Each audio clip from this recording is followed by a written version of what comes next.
¿Qué es lo que le está pidiendo usted al presidente Iván Duque? A ver, se sabe que Electricaribe se vendió hace unas semanas, ¿no? Advertamos esto, Electricaribe ya no es de los extranjeros, ellos perdieron todo lo que tenían ahí porque hicieron las cosas mal y toda esa propiedad pasó al sector público. Entonces, ante lo que estamos, es lo primero que hay que decir, es ante una privatización, un mecanismo de privatización. Y entonces dieron una plata, por eso lo anunciaron empezando la pandemia, y cuando se le preguntó a la superintendenta de servicios, que fue la que pusieron como a dar la cara, le dijeron, bueno señora, ¿y cuánto pagaron los compradores? Compraron a Alberto Ríos Velilla a través de unas empresas que él posee, pero eso es una cosa muy de él, de Alberto Ríos, que es un inversionista poderoso del país, y EPM, por otro lado, porque la empresa la partieron en dos. Entonces la señora dijo, no, esto es secreto. Esto no se puede saber.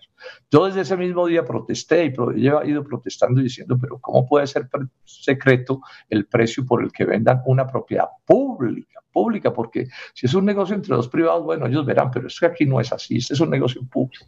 Entonces, bueno, citamos a debate, mañana tenemos el debate, no soy yo solo, ahí está el senador José David Name, otros senadores, ¿cierto? Y estamos insistiendo en que entreguen eso, porque es que hacer un debate de una compraventa, Diego, en el que uno no tiene el precio, pues el debate se empieza a volver en un asunto medular prácticamente imposible porque el primer análisis es si eso sí se pagó bien pagado o no, pues además de otras cosas que por supuesto también hay que mirar. Entonces yo le estoy insistiendo al presidente Duque, porque esta fue una decisión del Consejo de Ministros, este secretismo, que ellos lo pueden modificar, si ellos quieren informarnos de aquí a mañana lo pueden hacer, y es lo que le estamos diciendo, informen y den la cara. Ahora, cuando uno ya mira más los detalles, ve uno porque es que no quieren dar la cara, pero bueno, es el deber, es inconstitucional lo que están haciendo.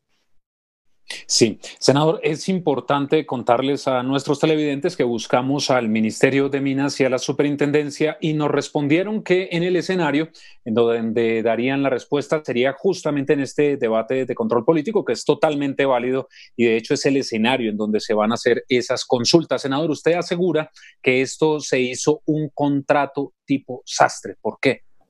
Sí, hay varios elementos para probar que es un contrato tipo sastre, ¿no? Bueno, en primer término, porque esto tiene inmensos subsidios del Estado. La operación para poderse cerrar incluye 4 billones de pesos, millones para apalancar el negocio, o sea, para darles facilidades a los compradores. Eso es una cosa pues hecha perfectamente a la medida.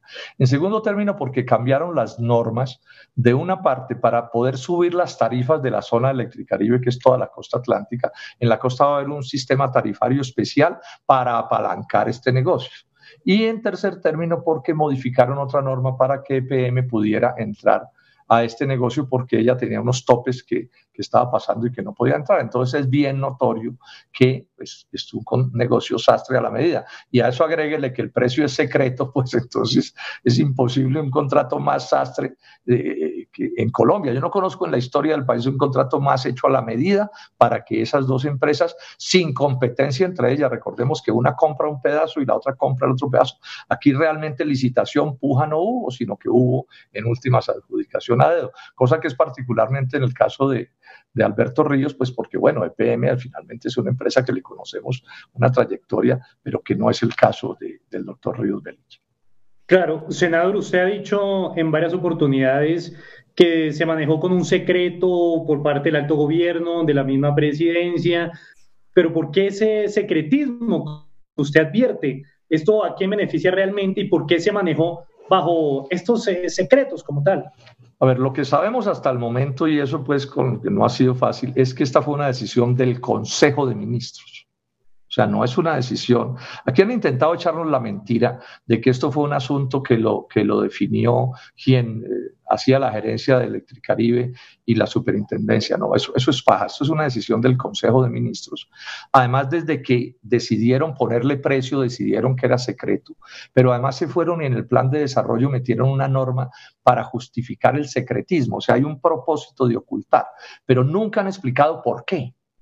Pues porque si a uno en una guerra le dice, no, es que uno no puede contar para dónde va a mover usted sus tropas, porque uno puede entender que hayan cosas secretas, pero en este caso no han dado una sola explicación. Más grave aún, uno puede entender que antes de la subasta pues haya el precio, digamos, fijado por el Estado, pues no se conozca porque va a haber una puja. Pero una vez compraron, carece de absoluto sentido que no se sepa cuánto pagaron. Ahora, yo cuando conozco las cifras, sí, esta cifra que yo creo que es cierta, vamos a ver si mañana la niega la ministra, pues yo sí entiendo por qué están ocultando o quieren ocultarlo, porque les da vergüenza lo que hicieron, porque están dilapidando el patrimonio público, regalando el patrimonio público en unas condiciones absolutamente inaceptables que no resisten análisis. Entonces, claro, mientras no se sepa el precio, lo puedan poner en duda, siempre se podrán escabullir para el debate. Entonces, de ahí que se vuelva tan importante este punto, porque el patrimonio público es nuestro trabajo, el de los congresistas, cuidarlo, y el gobierno tiene que colaborar con nuestro trabajo de control político. Senador, acá tenemos que remontarnos 2 meses atrás, porque es que todo este tema se da cuando empieza a llegar fuertemente el coronavirus a nuestro país. Justamente esta audiencia virtual es en donde se pone el precio base, que es el que no se ha hecho público, y allí es en donde se empieza a dar todo este tema. ¿Usted cree, senador, que hay, como se diría coloquialmente, gato encerrado? Porque digamos que lo que usted dice es cierto. En el momento en que se adelanta una negociación, es viable de pronto no dar a conocer el precio. Pero ya después de todo esto, ¿para qué guardar el silencio, no? Sí, yo no voy a decir que ellos trajeron el coronavirus pues para hacer, digamos, en secreto la cosa. No hay un poco de humor en este asunto. No, ellos tuvieron, digamos, un golpe de suerte, porque eso tapó lo que ya ha debido ser un escándalo en esos días. Pero sí estoy seguro que hay algo extraño.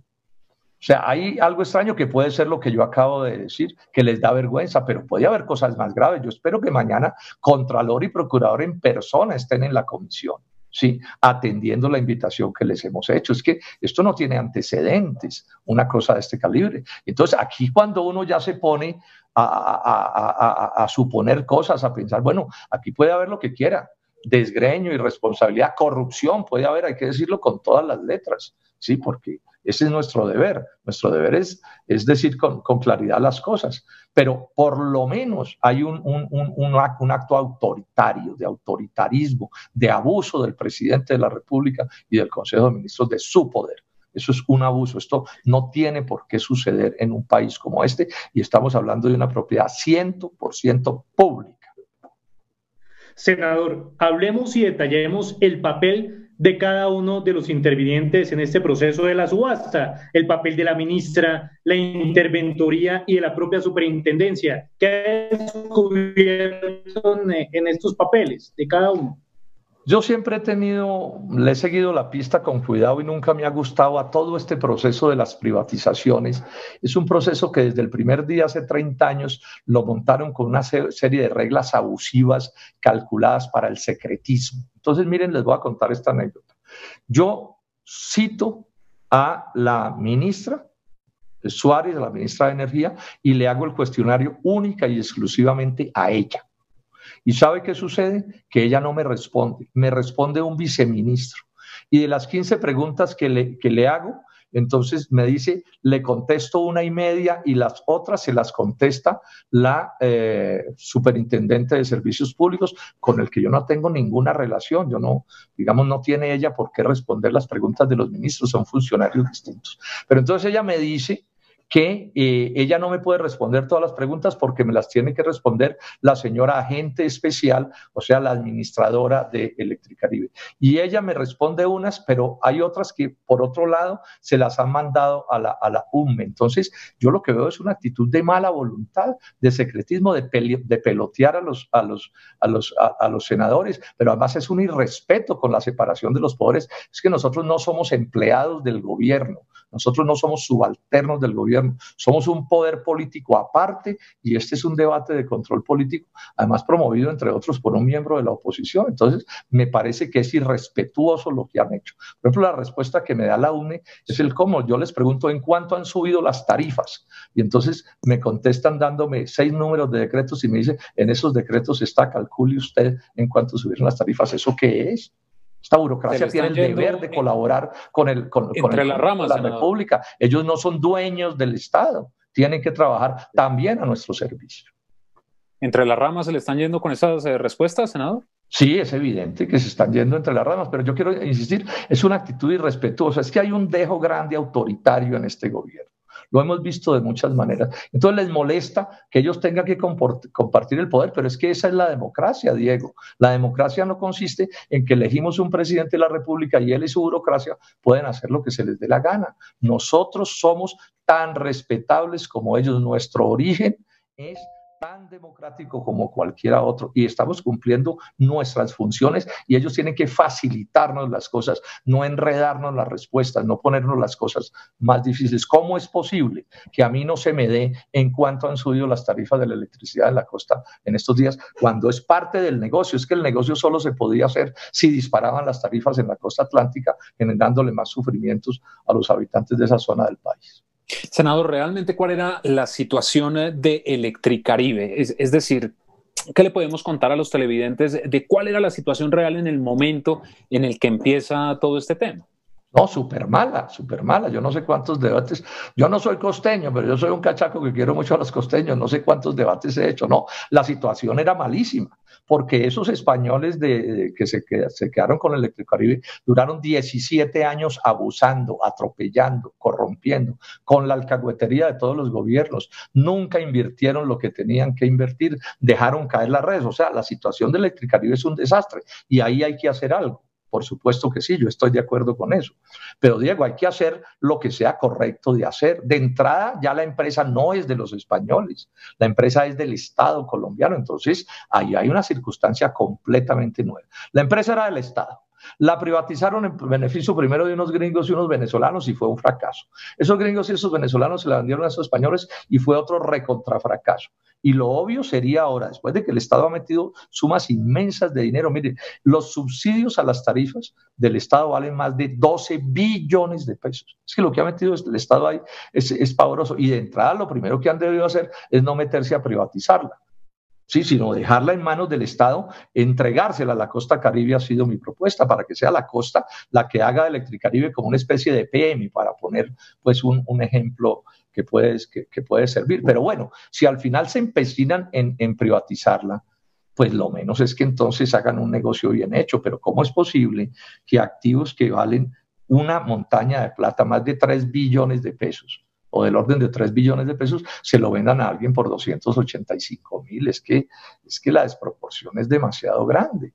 Pero repito, yo no me estoy oponiendo a que se hagan cosas en Electricaribe, porque esa empresa ha funcionado súper mal, pero no hay que salir de Guatemala a Guatepeor. Y permítame, yo le agrego una cosa, Diego. Yo tengo una preocupación muy grande, porque Ríos Velilla, Alberto Ríos Velilla, no tenga el apalancamiento financiero suficiente para invertir alrededor de los 5 billones de pesos que tiene que invertir allí en los próximos años. Que no resulte que esto termine mal como Electricaribe, que no resulte que salimos de un Electricaribe a 2 Electricaribes y que los problemas de la electricidad de la costa atlántica no se resuelvan. Esa es parte de mi preocupación. Porque cuando alguien solo puede dar tan poquito por una empresa y se la tienen que poner en el piso para que pueda entrar al negocio, entonces uno dice, ¿y si tiene el músculo? Es que aquí esto es con plata. Esto no es solo con cuentos, sino con recursos suficientes. Senador, ¿usted cree que en todo este proceso el gobierno hizo una chambonada, se precipitó, no protegió bien esos dineros públicos, eventualmente más adelante podrían verse las consecuencias? ¿Esto fue una chambonada del gobierno nacional? Sí, podemos llamarla así. Yo creo que es un error, inclusive técnico, el que hicieron. Por ejemplo, partir la empresa en 2 ya fue un error. ¿Por qué? Porque 2 administraciones pues valen el doble que lo que vale una. O sea, se tumba la economía de escala, que es clave en economía para reducir costos. O sea, esa sola idea yo fue equivocada. Ahora, ¿dónde está el problema que tenemos con el doctor Duque, el doctor Carrasquilla y la ministra de Minas? Es que ellos son, y lo voy a decir así, son de la secta neoliberal. Es que el neoliberalismo se volvió como una secta, como una especie de enfermedad. Entonces ellos tienen que privatizar esa empresa, la tienen que privatizar, eso es lo que tienen en la cabeza y eso es a lo que los obligan además el Banco Mundial, el Fondo Monetario Internacional y la OCDE, así la decisión sea contraria al interés nacional y así haya que ocultar la información porque no son capaces de sostenerla políticamente, pero es que así no se puede gobernar un país. Yo nunca me he opuesto a que haya actividad privada en Colombia y si alguien ha defendido la actividad privada y empresarial soy yo. Ese es mi pleito principal con el libre comercio, pero hay momentos en que lo mejor es que el sector sea público. Por supuesto que sí, ahí está Ecopetrol, está ISA, está la propia EPM, pero no, aquí hay una especie de secta funcionando en ese sentido y también digamos que los intereses son muchos. Yo voy a decir aquí una cosa, el doctor Alberto Ríos Velilla es tan cercano a Germán Vargas Lleras, es tanto de Cambio Radical, que cuando Vargas fue ministro de Vivienda de Juan Manuel Santos, se declaró impedido para cualquier cosa que tocara con negocios que tuvieran que ver con Alberto Ríos Velilla. Cosa que fue correcta, hizo bien haberse declarado impedido, lo que han debido hacer otros que no lo hicieron. Pero con esto les muestro es cómo aquí hay un vínculo político estrechísimo entre esta decisión, Alberto Ríos Velilla, Germán Vargas e Iván Duque.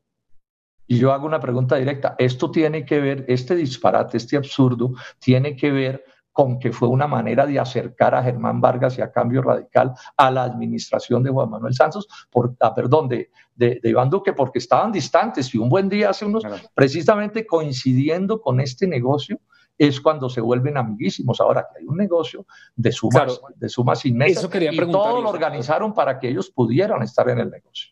Eso quería preguntarle con base en lo que usted está diciendo, porque es que recordemos que en marzo, en principios de años, Cambio Radical empezó a acercarse al gobierno. Incluso se decía que ya la declaratoria de ser partido de gobierno estaba muy cerca. Lo que pasa es que, digamos, se metió este tema del coronavirus y la cuarentena. Pero para usted, entonces, ¿esto es fruto del acercamiento de Cambio Radical al gobierno?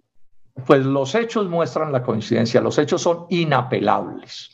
O sea, en el mismo momento en que Cambio Radical decide respaldar al gobierno de Duque, es el mismo momento en que a un amigo de Cambio Radical, a una persona muy importante de Cambio Radical, cercanísima a Germán Vargas Lleras, le dan el negocio del siglo, diría yo. Este sí es el peor negocio para el Estado que yo haya visto en toda mi vida. Yo nunca había visto una cosa de este calibre. Ahí están las coincidencias. Otra razón más para yo creer que ese negocio se debe desmontar. Entre otras cosas porque el negocio no se ha cerrado. Ellos ya, digamos, ejecutaron la convocatoria, pero el negocio no se ha cerrado y a mí esto me está oliendo horrible.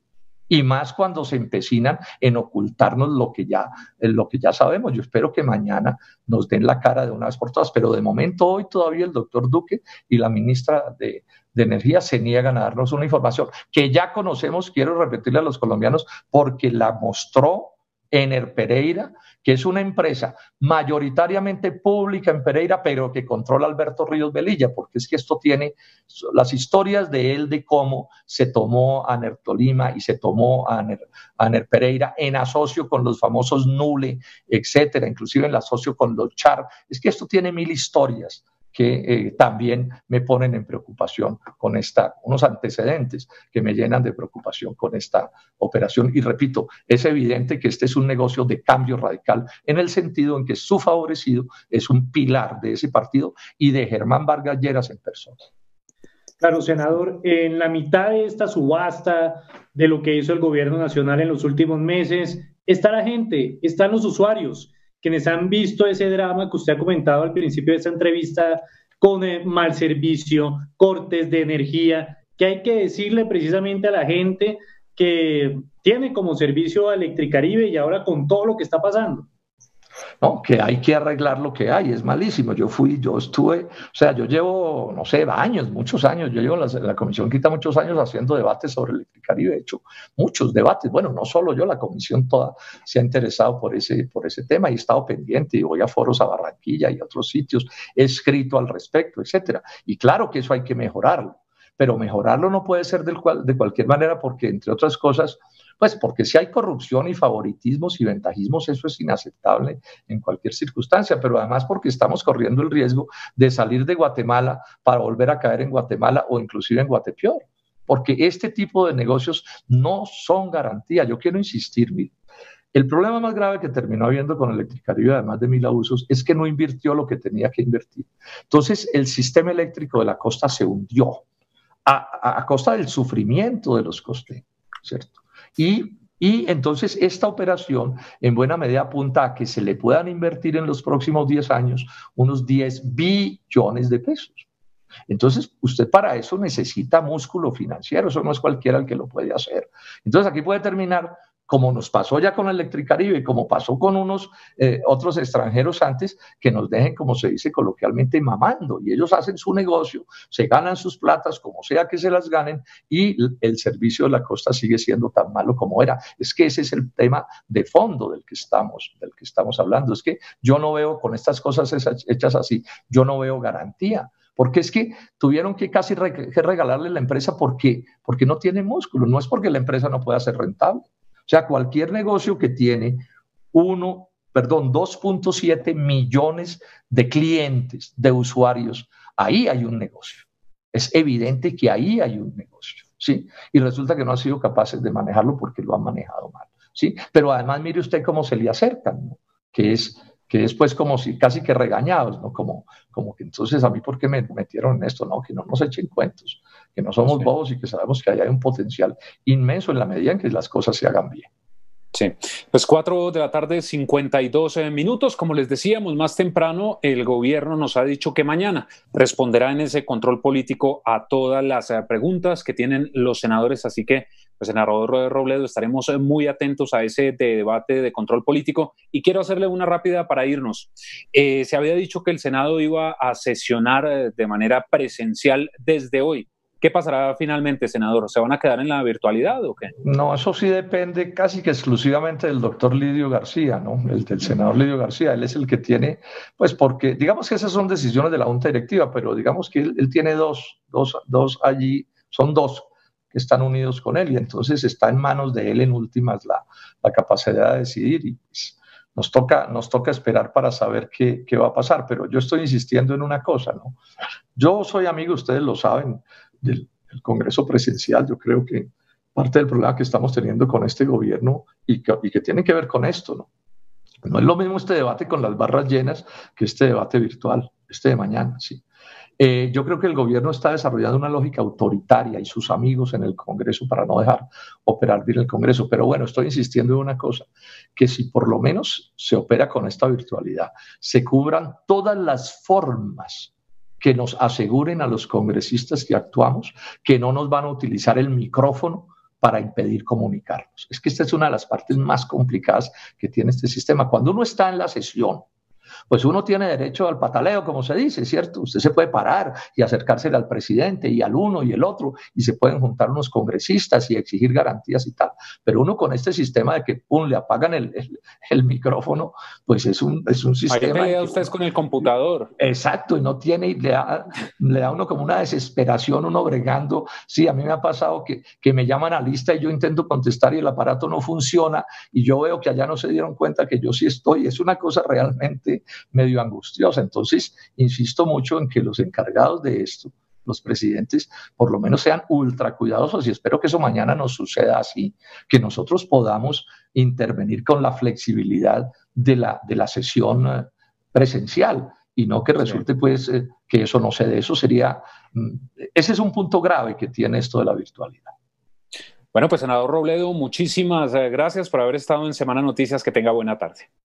Diego, a usted muchísimas gracias, a todo su equipo de trabajo, mis saludos. Y a ustedes también muchísimas gracias. 4 de la tarde.